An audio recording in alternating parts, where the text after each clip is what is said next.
Commander Kex focused his 4 eyes on the display screen in front of him.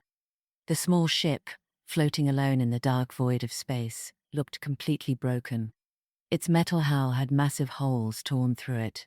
Black scorch marks covered every surface. No power signals showed on their scanners. No life support systems were running. "Scan complete," reported his officer from across the bridge. "The human vessel has been adrift for 12 full cycles. No survivors possible according to all our data." The Altans had ruled the known galaxy for over 3,000 years. They were 8 feet tall, incredibly strong, and possessed intelligence far beyond most species. Their advanced ships never failed them. Their perfect technology never broke down. When the Altans found broken ships floating in space, they always found only death inside. "Begin standard salvage operations," Kex ordered with authority. The humans were still new to space travel. They were weak creatures from a small, unremarkable world on the galaxy's edge. They would eventually learn that space was not meant for such fragile beings. But then something completely impossible happened before their eyes. A weak signal relayed from the supposedly dead ship, then another, stronger signal. "Commander," his officer's voice actually shook with surprise. "We're somehow getting a live transmission from inside that wreck." The main screen flickered and went fuzzy. Then, a face slowly appeared on the display. It was human, female. Her skin looked deathly pale. Dark circles surrounded her tired eyes. But incredibly, impossibly, she was still alive. "This is Captain Sarah of the Earth exploration ship Hope," she said clearly. Her voice sounded exhausted, but remained surprisingly strong. "We desperately need immediate assistance." Kex's insect-like mandibles clicked together in total confusion. "Impossible. Our advanced scans clearly show no life support running. No power generation at all.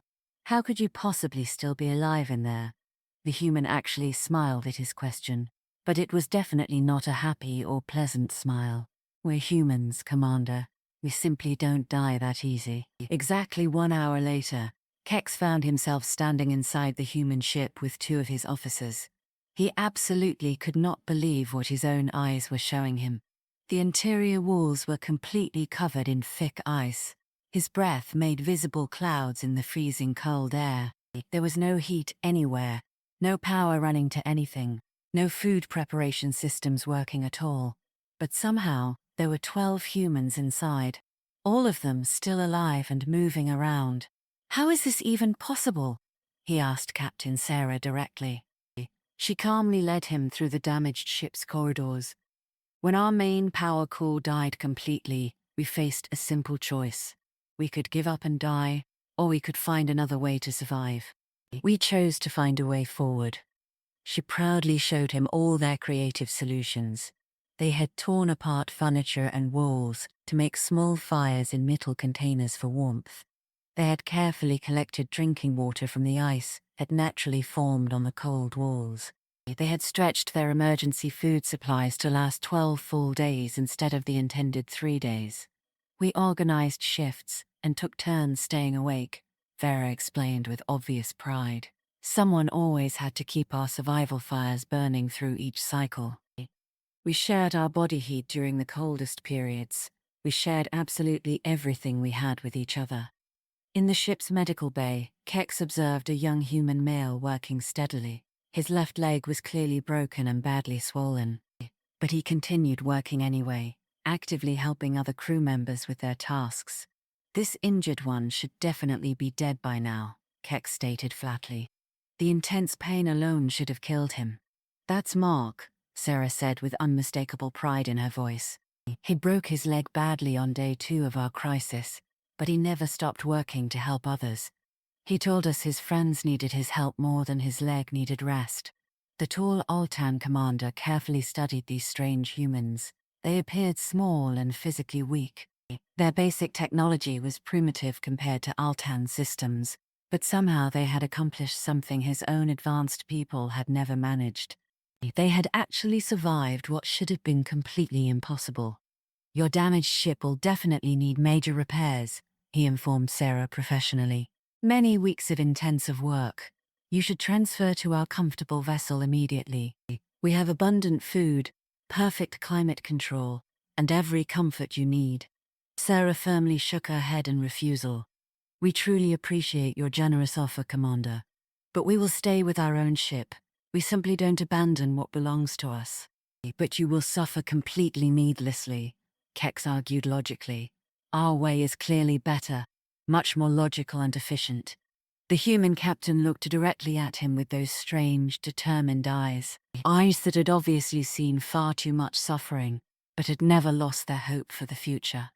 Commander, you still don't understand humans very well, she said calmly. We didn't survive our dangerous homeworld by always taking the easy path when things got difficult. Earth taught us very early that comfort must be earned through effort, not simply given freely.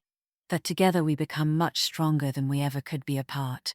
That giving up when things get hard is simply never an option for us. She pointed toward her crew members working tirelessly around them. Look at them carefully, Commander. 12 full days of absolute hell, and they're still fighting with everything they have, still helping each other without question, still believing completely that we'll make it safely home to Earth. Kex watched the humans work with growing amazement. They moved quite slowly, obviously exhausted from their terrible ordeal, but they moved with clear purpose and determination. When one person stumbled from weakness, another immediately helped them up. When someone looked ready to collapse completely, others quickly shared their remaining strength.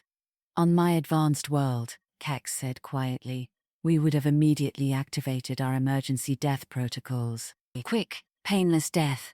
No unnecessary suffering at all. And that's the fundamental difference between our species, Sarah replied thoughtfully. You see suffering as something that must be ended quickly. We see suffering as something that must be overcome and conquered. 3 full days later, Kex's advanced ship had provided all the raw materials and components needed for repairs. But the humans had insisted on doing absolutely all the actual work themselves. They wanted to fix their own ship personally. They were determined to learn from their mistakes. They wanted to make their ship even stronger than it was before. As the Hope's main engines finally came back online with full power, Kex stood quietly on his command bridge. His experienced officers watched in complete silence as the small human ship's systems powered up one by one. Never in our 3,000 years of space travel, this science officer whispered in amazement, have we ever seen anything quite like this incredible display. The human ship slowly turned toward their home system. But before it engaged its faster-than-light drive systems, one final message came through their communications. Commander Kex, Captain Sarah's tired voice filled the entire bridge. Thank you, genuinely, for all your help and materials. But more than that, thank you for watching us work. For taking time to learn about us. The galaxy is certainly big enough for all our species, but it's also dangerous enough that we all definitely need reliable friends. She paused thoughtfully, then added with that same exhausted but completely unbroken smile. Besides, if your people ever find yourselves in serious trouble, please remember this moment clearly. Remember that sometimes what seems impossible just means nobody has tried hard enough yet. The Hope vanished instantly into hyperspace, leaving the Altans completely alone with their racing thoughts. Commander, his first officer asked respectfully, what exactly do we put in our official report? Kex remained quiet for a very long moment. Then he spoke slowly, his voice filled with something he had never experienced before in his long life. Complete respect. We report that we have encountered a remarkable species that simply does not know how to quit or surrender. A species that automatically turns terrible suffering into incredible strength. A species that, he paused, carefully searching for exactly the right words. A species that makes the completely impossible look almost routine. He turned to face his entire crew directly, and we also report that perhaps, for the very first time in 3,000 years, we Altans have something important to learn from others.